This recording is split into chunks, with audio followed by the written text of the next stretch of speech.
Mga kagugmaan na sa tagag pagtagad no sa kapos o sa kapastor na raw atong tagaan ni siya og reaksyon.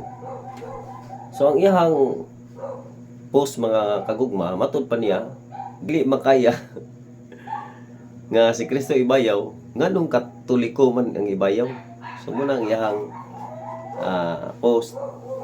So mga kagugma, wala sila kabantay nga kung ang katoliko magwali, giwali to ang simbahan, ang yang church ng gitukod. Kung imong iwali ang yang simbahan si Kristo na apil nimo og wali. Ngano man, maniti man nato. Naa sa San Mateo no, timan nato nga si Kristo gisugo niya ang yang iglesia sa pagpawali, San Mateo 28:19-20. Panglakaw kamo sa tanang kanasuran, himos lang akong mga tinun-an, bunyagi sila sa ngalan sa Amahan, sa Anak, ug sa Espiritu Santo. Og ako mag-uban kaninyo kanunay hangtod sa katapusan sa kalibutan. So ang iyang church nga gitukod, iyang gisugo sa pagpawali. No.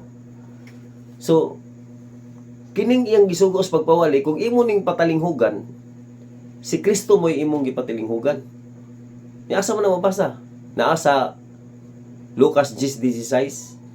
Unsa may nakasuwat diha? Ang nagpatalinghog kaninyo, nagpatalinghog kanako o nagpatalinghog sa nagpadala kanako.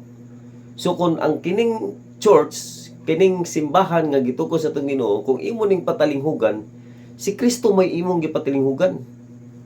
So kung nagbasa ka og Biblia, nasayod ka ana. Kung nagbasa ka, kay matud pa nimo, nagbasa ka, natibok na nimo basa kalima.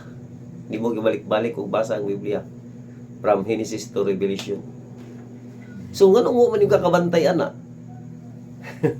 Ngano man mo nakabantay nga kung imong patalinghugan ng church o iglesia ang gitukod sa atong Ginoo, si Kristo ang imong ipatalinghugan. Sa ato pa, si Kristo sa dang misaka sa langit, ang iyahang representante nga mo'y makikistorya sa katawhan in behalf of Jesus Christ, mao ang iyang simbahan nga gitukod. Mao ang iyang iglesia nga gitukod. So, kung mutuo ka ni sinining simbahan na si Kristo, apil sa imong pagtuo. Kaya nga naman, si Kristo man mo ang ulo sa lawas nga mo ang iglesia. Nasa Colosas 1:18, si Kristo mo ang ulo sa lawas nga mo ang iglesia. Sa to pa si Kristo mo ay head, ang iyang lawas mo ang church nga gitawag og mystical body of Christ. Sa to pa kung mutuo ka ni Kristo, tuuhan nimo ang whole nga Kristo, kanang tibok nga Kristo. Dili kay ulo ra imong tuuhan niya, di ka mutuo sa lawas.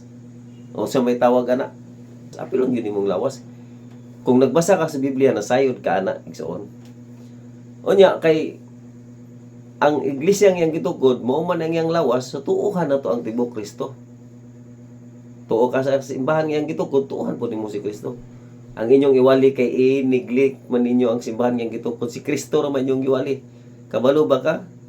Nga kanang Kristo ray iwali daghang na limbungan ana. Kay daghan gadala sa ngalan Kristo pero dili mao ang kamatuoran. Kay lahi ang simbahan nga ilahang gi-representahan. Asa man imo na basa nga daghang gadala sa ngalan Kristo nya daghang malimbungan. Nasa San Mateo 24:5. Busa bantayan nato ning magwali-wali sa ngalan Kristo. Unya dili tinukod ni Kristo.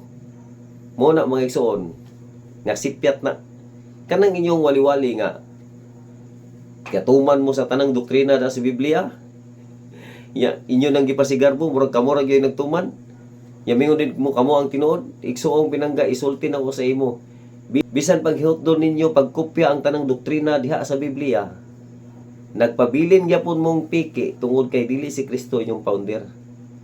Mao na siya ang kamaturan nga dili malubag.